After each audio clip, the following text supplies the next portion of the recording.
In the Bay Area, thousands of runners felt the heat in the North Bay today. KTVU's Dave Detling reports from Sonoma County, where athletes from all over the country braved the weather to compete in a half marathon.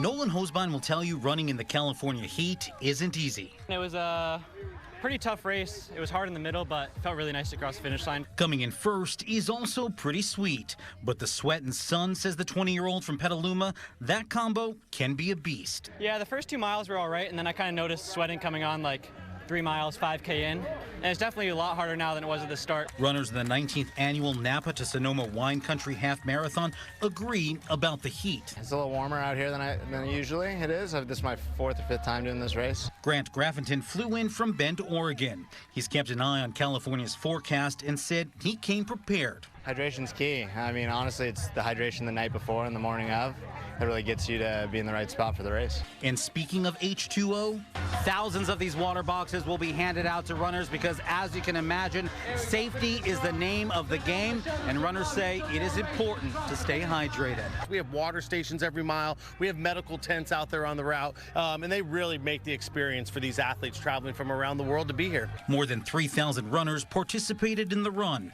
all of them braving increased temperatures. This was Gretchen Schoenstein's 114th marathon. You have to know, you have to trust your training. You do have to train for this. And like you said, you got to know your body and you got to know your limits. And so I'm constantly adjusting. Runners say knowing your limits is key for anyone in this heat, whether they're running 13.1 miles or just cheering on from the sidelines.